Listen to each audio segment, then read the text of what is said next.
Good afternoon, Facebook. How are you guys doing? I am here with some lovely puppies, and you may hear them, you may see them. So I just wanted to let you know. I'm Katti Power, if you don't know me, and I'm going to be talking to you today about the 3 most important things you need to know so that you can learn how to sing without ever straining. Sing loudly, sing powerfully, and not strain your voice. So here's what I want you to do. This is content that is really straight out of my newest book, which is called Never Lose Your Voice Again, The Secret to Unlimited Vocal Health for Singers, Actors, and Speakers. And you can grab a copy of that at neverloseyourvoice.com. So what I want you to do while you're watching this is, first of all, say hello. So in the comments below, just go ahead and say hello to me so I can come back and say hello back to you. If you have any questions while I'm talking, please go ahead and ask them in the comments and I'll come back and provide answers. If you have any comments or feedback, please feel free to let me know. I am actually doing this from Zoom, so I'm not able to see your comments right now live, but I promise I will come back and answer them. Also, if you know someone who might benefit from this, if you know someone who is complaining about straining their voice all the time, they're going to want to see this. So you can either share this out or you can tag them in the comments so that they make sure to see it. So definitely do your friends a solid and let them know about this if you know someone who needs to hear this, right? And I'm going to talk a whole lot more about this as well as some other things throughout this live today. But I have quite a few resources available. As I said, this is content straight from my book, which is available at neverloseyourvoice.com. Also, I have 5 spots available in my private coaching, and I'm going to be talking to you a little bit later about how you could grab one of those. There is a link above that you can go ahead and set up a time to talk to me about it to see if one of those spots is meant for you. You can go ahead and do that now. If you're like, I already know I need this, then go ahead and schedule that time. But again, we'll talk about that later. So there are 3 primary components to making sure that you do not strain your voice. It is possible to sing with a whole lot of power and volume and completely stay healthy without any consequences. So today I'm going to talk about 3 of the most important things that you need to have in place in order to make this possible for you. And I'll be sharing some resources along with that to help you with each of these 3 things. So take notes. All right, so the first most important thing that you need to have in place is the ability to support your sound. Now, I want to be very, very clear. A lot of times people use the term breath support. I personally hate this term. And the reason I hate it is because breath and support are not the same thing. And so I never know when someone's talking about breath support, if they're talking about breath or if they're talking about support, because your breath doesn't need support and your breath has nothing to do with your support. So, so that's why I hate that term. So I want to just be very clear about that. Today, we are not talking about breath. We are talking about support. Breath is also important. There's a whole lot of pieces of this particular component, but we're just going to talk about support today because it's, I think, the most important of the foundation. This is the most important piece of your foundation that's important. So what is supporting the sound? Well, first let's talk about why it's important, why you need to do it, how it benefits you. So I call the benefits of supporting your sound the 4 Ps. And so the 4 primary things that benefit you, that you get out of being able to support your sound. Number 1, most important thing to me, it protects your voice. So when you're able to support your sound, what you're doing is you're allowing a larger muscle group to take the initial impact of sound so that your tiny but mighty little cords don't have to strain to do that. This means whether you're making any kind of sound or if you're making a loud sound, right? So that allowing a different muscle group to do that rather than these tiny things. Keeps you from straining. So number 1P is protect. Number 2P is prolong. This is where we talk about breath. So when you are supporting your sound, you are able to make the big, huge breath that you take last as long as you need it to. So in singing, we need more air to complete a phrase than we do in speaking. In speaking, we automatically take enough air to complete our thoughts. We don't have to think about it. We don't have to plan it. But in singing, because everything is extended and elongated, we need to make sure that we have enough air to get all the way through to the end. That's one of my pet peeves too. I hate when singers sing and they take breaths in weird places because it changes the meaning of the text of your song. If you're breathing in the wrong place, a lot of times we breathe where punctuation is. And if you're breathing somewhere where there isn't some kind of end of thought, then it can change the meaning of what you're singing about. So I'm a stickler about that. Anyway, so number 2, when you support your sound, it allows you the ability to prolong your breath so it lasts as long as you need it to. Super important, right? Number 3 benefit, the number 3 of the 4 Ps is my other favorite, which is power. I always give this example, and you may have heard me give this example before, but it's so perfect that I have to say it every time. So I have yet to meet a kid who does not know what I'm talking about here, or an adult who remembers it from when they were a kid. But when I was little, my brother and I used to sit at the top of the stairs. We would sit on our butts and we would go down the stairs. We'd like scoot ourselves down the stairs while sustaining a sound. So we would go, ha, and then while we hit the next stair, we'd go, ha, ha, ha, and it would like jolt your voice forward. And it was absolutely hilarious, which is why we did it. So, when you support your sound, it gives you a little boost of power, just kind of like when you scoot down the stairs like that and the impact of hitting the stair kind of jolts your voice forward. When you support your sound, it does the same thing. It gives you this extra boost of power that's not coming from here. So today we're talking about singing loudly and powerfully without strain. This is one of the key ways to do that. When you allow your body when you support that sound using those muscle groups instead of doing here, not only are you protecting your cords, but you're also giving yourself some extra power in your sound. Pretty cool, right? And then the last P of the 4 Ps, I've changed it. So if you heard these before, this one's different. I decided, based on some work I've been doing recently with a client, that this word needs to be changed. So this P is now called performance. I used to call it pitch control, but it's so much more than that. So actually, I'll just sidetrack and tell you that story. This client that I'm working with, I haven't really talked about it very much, but he has a lifetime battle with stuttering. And we had a conversation about it, and he said that he thought that the work that I do with singers and actors would be beneficial to him. And I looked into it, did my own research, and I said, you know what? I think you're right. And so we started working together, and it's been really awesome, actually, the work that he's done and the progress that he's made and the changes that have happened. It's just really exciting. But anyway, it's really because of the work that I've been doing with him that I wanted to change this one, because we're not singing, we're not doing anything with pitch, but this P of the 4 Ps has been super important for him.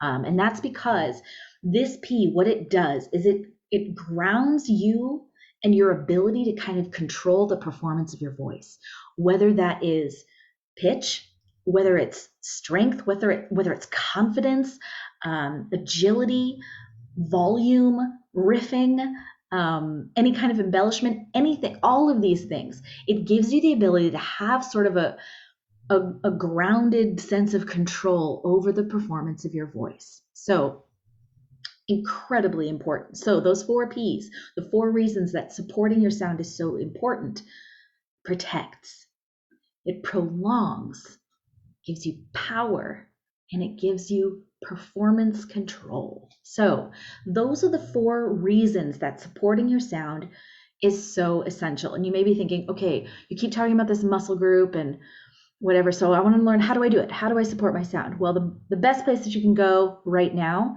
I have one on YouTube that's kind of a conglomeration of the same thing. But if you follow me on TikTok, and if you don't, you should, then there's a pinned video I have at the top that's called I Bet You're Not Doing This. And that will show you exactly how to do it. So that is where I recommend that you go to check out how to support your sound. It's called I Bet You're Not Doing This, because in my more than 20 years of working with singers, actors, and speakers, so far I have yet to meet a client who's already doing this or who understands this. So, and it's one of the most important things. So go learn how to support your sound with that video. So let's keep going. Take a note for yourself to check that out. So the number one thing we said, the first of the three essential things is to support your sound. So number two is to make sure you have the correct placement. If you've been in my world for any length of time, you know that this is a passion topic of mine. So having the correct placement, let's talk about what that is, what that means. So there are three separate vocal techniques that I teach singers, and they have different resonances, meaning they make vibrations in your body in very different locations, depending on which one you're choosing. And the thing is, if you are a contemporary singer, even if you are a speaker, if you are using the wrong technique or placing your sound in the wrong place or using the wrong resonance, it can be very, very, very dangerous. So knowing all three of them and being able to appropriately match them to the kind of song or speaking you're doing is essential. It's essential, especially for vocal health, but also when it comes to the topic we're discussing today, which is being able to be loud without strain. If you're not using the right placement, you're going to have some serious problems. So let's talk about that. So the classical technique is one of them, and then the two contemporary techniques are called belt and mix. So in classical technique, it's only meant to be used for classical singing. Now, actors, you probably learned some variety of this when you, in your voice classes and your speech and diction classes, in terms of speaking, especially classical acting. I can't stress enough that you should please never use this in your speaking. It is so bad for you. I wasn't even going to talk about this, but I have a video on my website. I have a whole page of resources that you can check out for free. And one of them is a video interview that I did with an actor that was on a straight play where they did a lot of yelling. I toured with The Curious Incident of the Dog in the Nighttime. And one of the actors there, she and I had a conversation about this because a lot of people were having vocal fatigue issues, and I was explaining why. And it has to do with this very concept of making sure that you're in the right placement, in the right resonance, because when you're using the wrong one, it can be very dangerous. And here's why. So getting back to classical has very specific limits. And I like to teach it because I want singers to be very familiar with what it feels like, because when you do anything other than opera or choral singing, you want to make sure you're not doing that. Everything else that you do is not this resonance. So I like people to know what it feels like so that they can recognize, oh, I'm doing the wrong thing. I need to switch gears and do something different, right? So classical requires a big open space in the back that is comparable to a yawn. So if you yawn, have you ever been talking and a yawn interrupts what you're saying? It makes you sound totally crazy, like like you're talking and then all of a sudden this yawn takes over and your voice sounds like this. This is that sound that I was just making, that unintelligible sound, that is comparable to the classical technique, the classical placement. So you have this raised soft palate, and when it raises, what it does is it blocks off the passageway into your nose. So no sound can come out of your nose when you have that lifted soft palate. The other thing that happens is that when you block off the passage to the nose, it causes the resonance to be either in your chest or in your head. It's the only way that you can be in either of those places is if you lift in the back. And you will hear a lot of singing teachers talk about making sure you lift and raise and whatever, which is fantastic advice if you're singing opera. But if you're doing anything else, it's terrible advice. And that's because if your chest voice, the part that's resonating here, is only meant to go so high. And if you push past that point of where that limit is, and you keep stretching that chest higher than it's meant to go, then your voice suffers.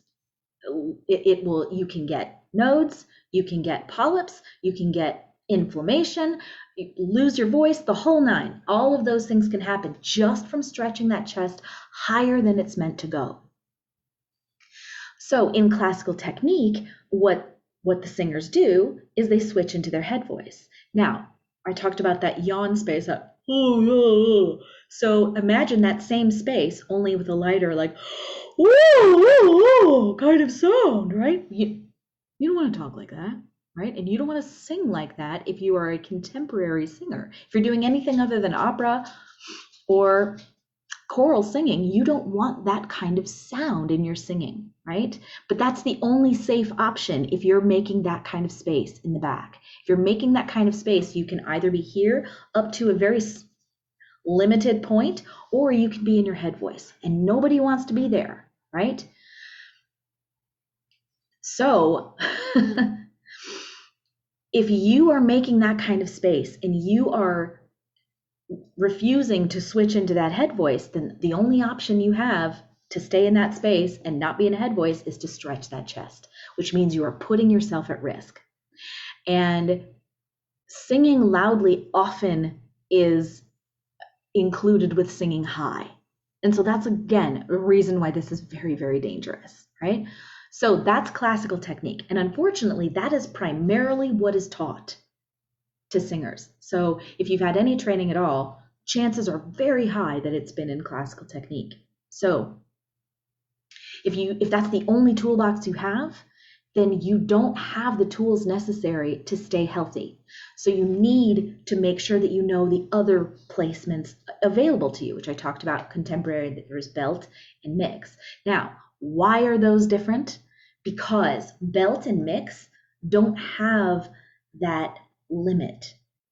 They are not in the chest, they are not in the head. Remember, I said that lifting that soft palate in the back blocks off the passageway into your nose so that it can resonate here and here.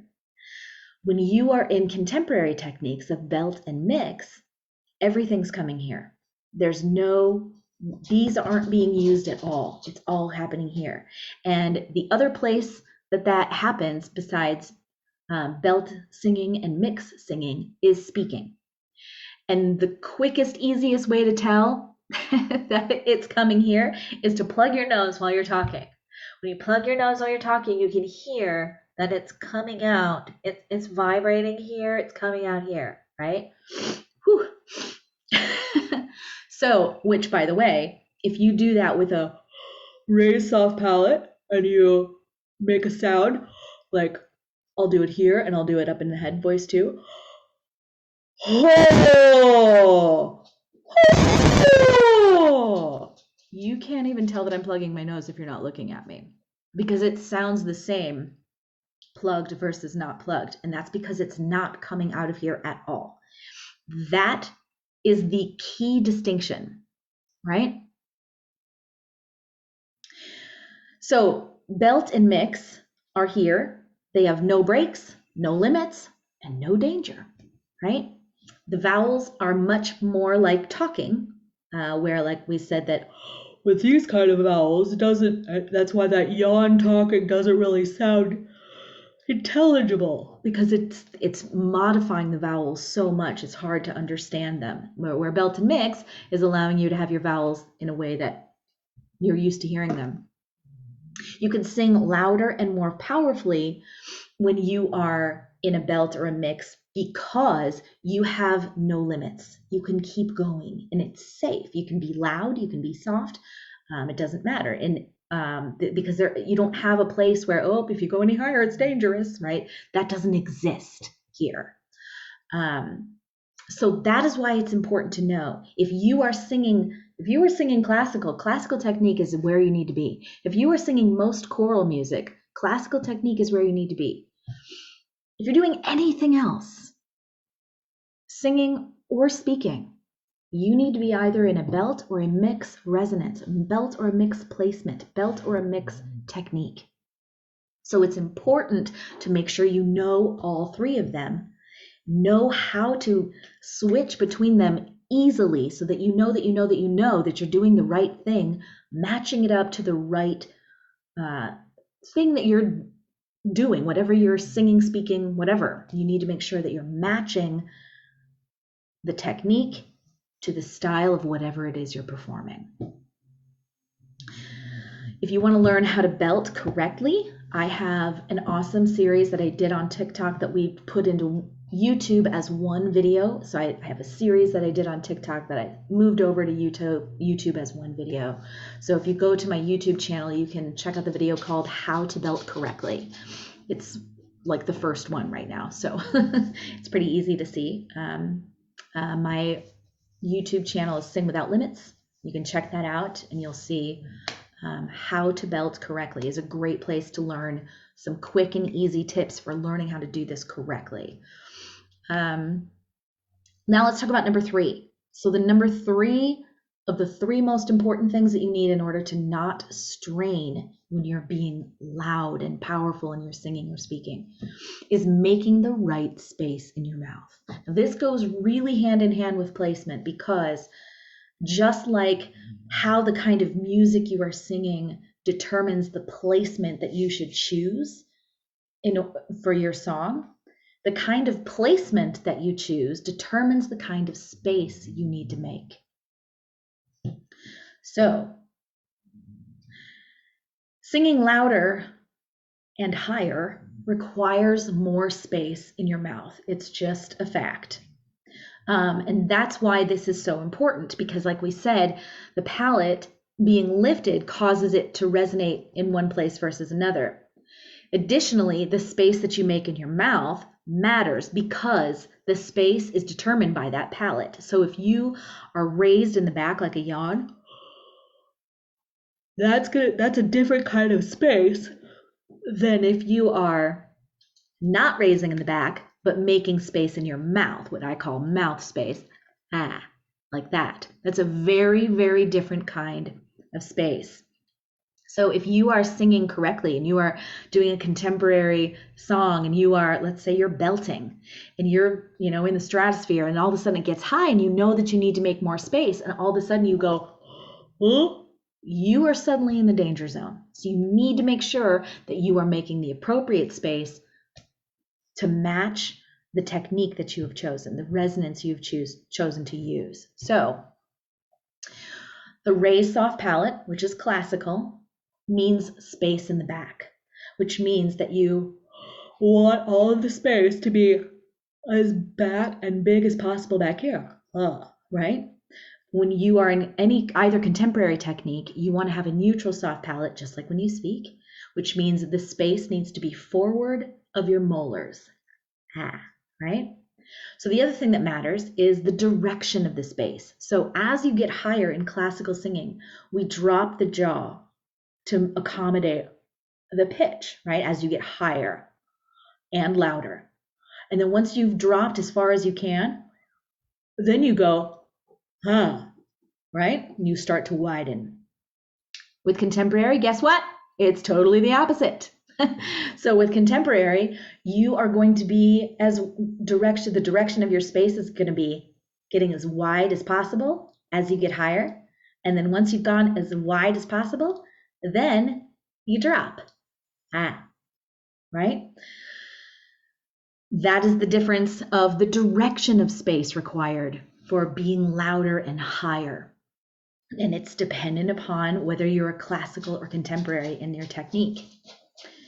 The last thing that's important in this component of making sure that you're making the right space in your mouth, sometimes it's just a vowel that matters. Sometimes it's a vowel that changes everything, that makes, you could be doing everything correctly. You could be supporting your sound. You could be choosing the appropriate technique. And then there's this one vowel sound that is, it hurts when you sing it and you don't understand because it seems like you're doing everything right. Well, certain vowels are causing your mouth to do difficult things. So just like we talked about how, for belting, for example, you're going to be as wide as possible and then ah. Let's say your high note in a song is on an oo vowel. And you know that your mouth needs to look like this, right? But your vowel is oo.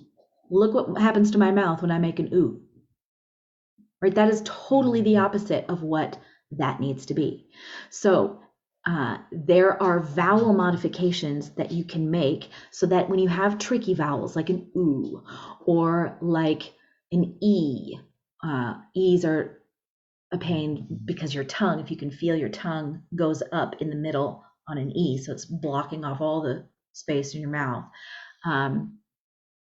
So e's are a pain for all kinds of reasons.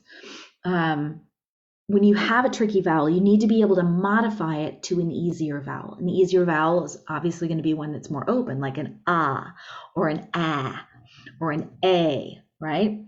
So being able to modify your vowel to something that's closer to that. And I have a whole cool thing. If you would like to grab it, I have a free vowel modification cheat sheet that's on my website. So if you go to singwithoutlimits.com, there's a tab called free, and you can click on that and it will show you this. You'll be able to grab this cool resource that will help you, because maybe that's all you need. Maybe you're doing all the other stuff right, but there's this one spot that you can't figure out. It hurts every time you do it and you don't know why.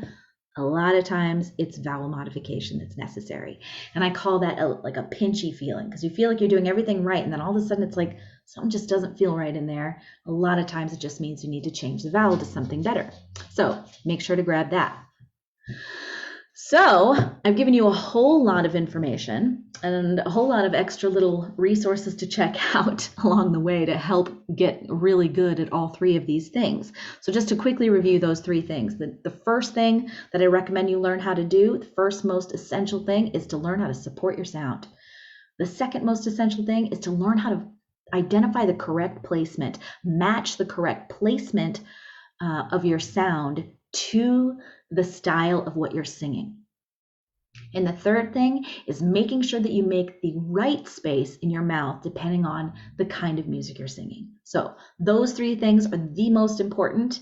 If you would like to learn how to do this with me one-on-one, making sure you have all the custom feedback you could possibly need, some hand-holding to make sure you don't do it wrong to get yourself into a situation, I highly recommend checking out private coaching with me, which there's information about that on my website as well.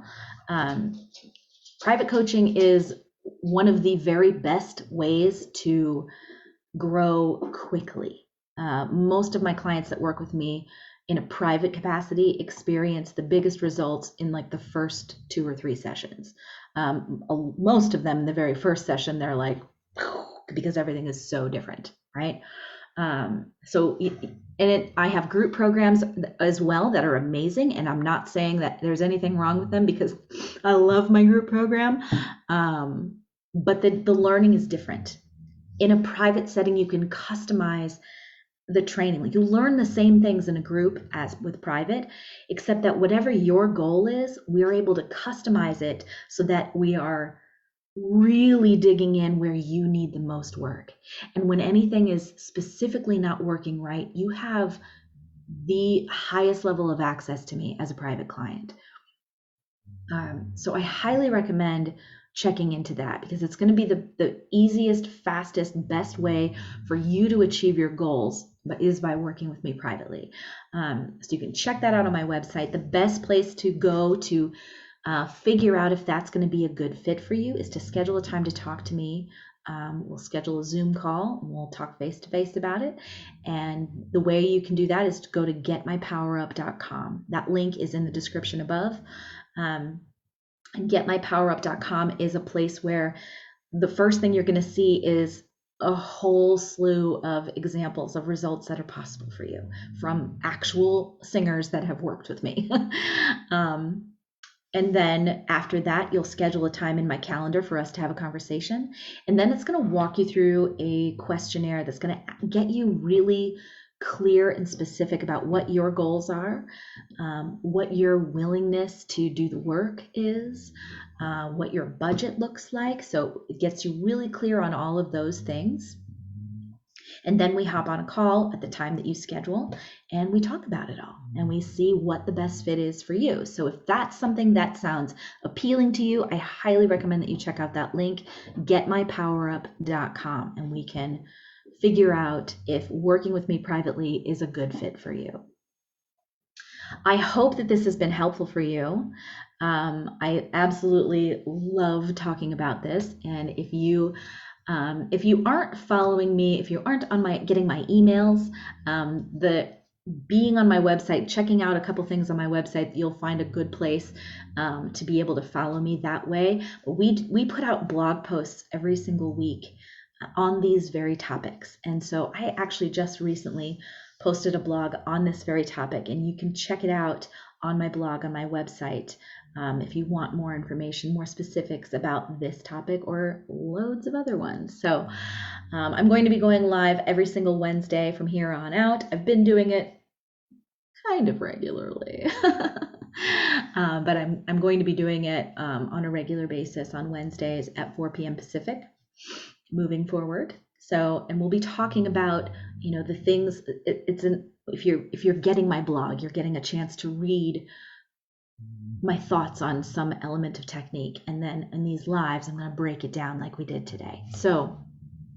it's another great way to really learn this information. So, anyway, I hope that this was helpful to you. Let me know in the comments what your biggest takeaway was, if there were any aha moments that you had, and I look forward to seeing you out in Facebook land. Thanks so much, everyone.